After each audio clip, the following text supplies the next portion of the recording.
Selamat malam Bapak dan Ibu. Topik bahasan kita kali ini adalah mengenai teori belajar dan juga motivasi belajar. Secara umum, teori adalah analisa hubungan antara fakta satu dengan yang lainnya pada sekumpulan fakta-fakta yang disusun secara sistematis, logis, rasional, empiris atau sesuai kenyataan, dan juga simbolis atau menjelaskan suatu fenomena. Belajar merupakan aktivitas sadar dan menetap yang dilakukan oleh manusia sebagai individu dalam berinteraksi dengan lingkungan, dan juga hal tersebut dapat mengakibatkan perubahan perilaku, meliputi perubahan sikap, pengetahuan, dan juga keterampilan.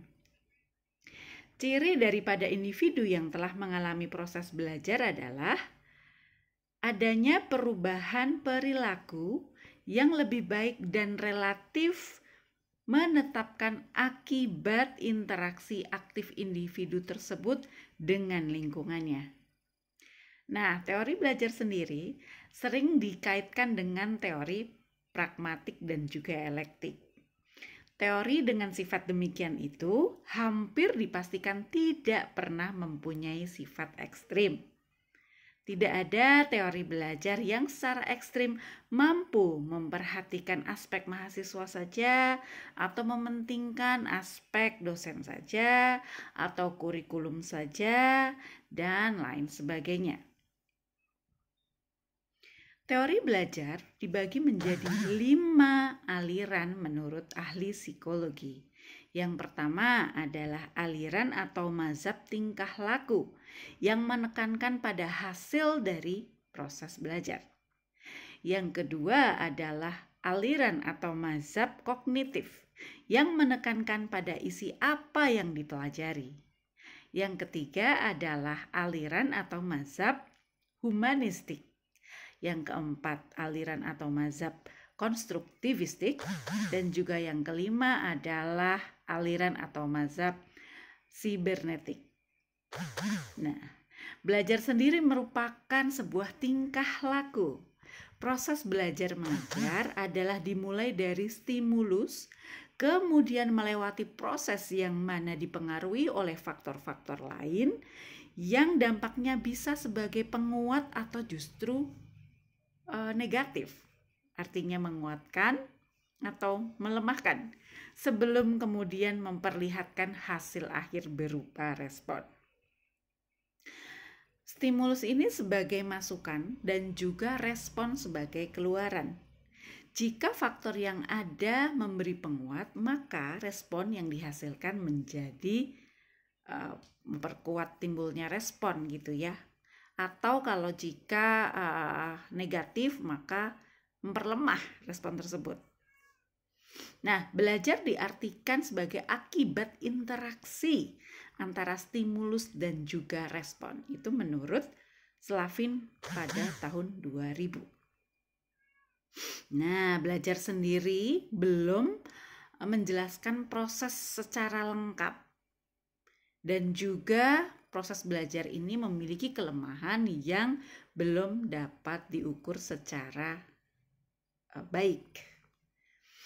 Nah, belajar dalam prosesnya yang pertama adalah menentukan tujuan instruksional, kemudian menganalisis lingkungan kelas termasuk entry behavior mahasiswanya, kemudian menentukan materi pelajaran, memecahkan materi pelajaran menjadi bagian-bagian kecil sehingga mudah dipahami oleh mahasiswa tentunya, kemudian menyajikan materi pelajaran, memberikan stimulus berupa pertanyaankah, teskah, kemudian latihan, dan juga tugas-tugas.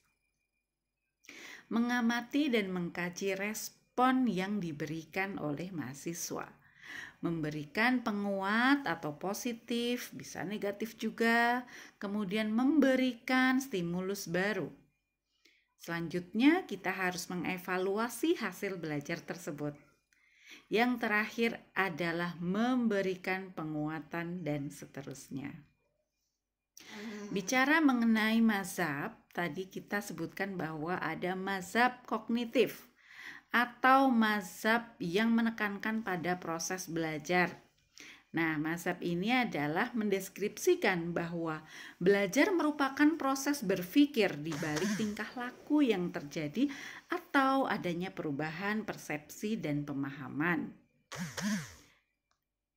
Nah, kemudian prinsip dasarnya yang pertama adalah pembelajaran aktif dalam upaya untuk memahami pengalaman. Pemahaman bahwa pelajar mengembangkannya tergantung pada apa yang telah mereka ketahui.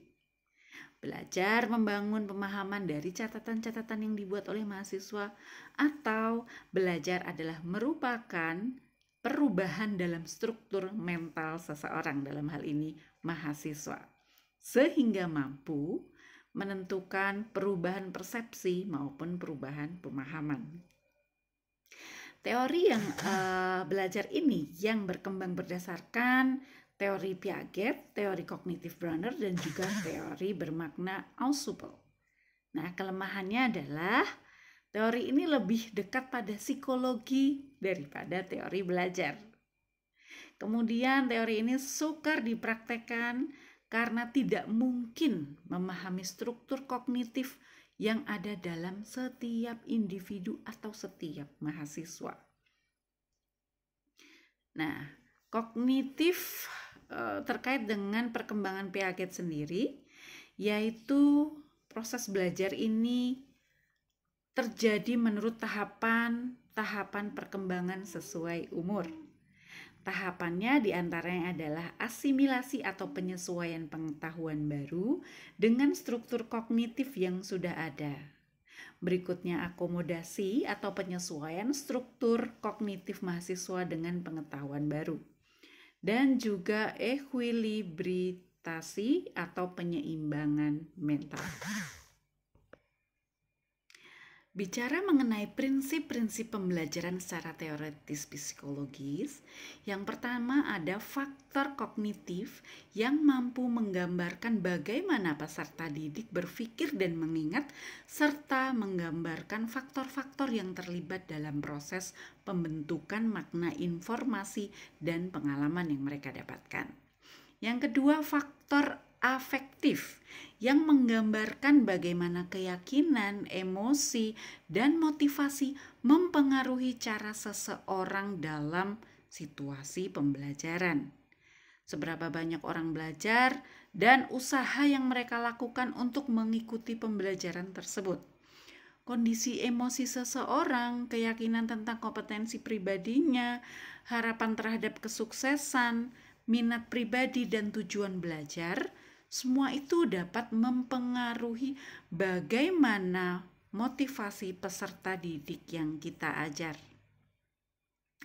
Faktor perkembangan yang menggambarkan bahwa kondisi fisik, intelektual, emosional, dan sosial dipengaruhi oleh faktor genetik yang unik dan juga faktor lingkungan.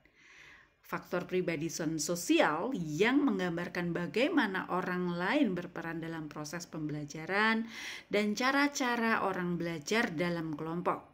Prinsip ini mencerminkan bahwa dalam interaksi sosial, orang akan saling belajar dan dapat saling mendorong melalui saling berbagi perspektif individual.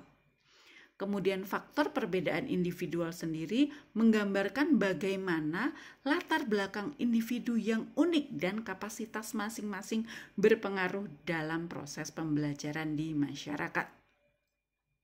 Faktor metakognitif, ada juga faktor kognitif, faktor afektif, dan juga ada faktor yang lain. Di antaranya, dasar proses untuk mencapai tujuan yang bermakna secara pribadi bersifat aktif, itu juga dimediasi secara internal. Nah, simpulannya Bapak dan Ibu bahwa teori belajar ini berakar pada psikologi, pendidikan, dan komunikasi, dan bidang kajian lainnya. Kemudian dalam pendidikan ini perlu melibatkan ilmu psikologi, komunikasi, sosial, filsafat, dan ilmu lainnya karena tidak ada satupun cara belajar yang ideal untuk segala situasi. Terima kasih. Assalamualaikum warahmatullahi wabarakatuh.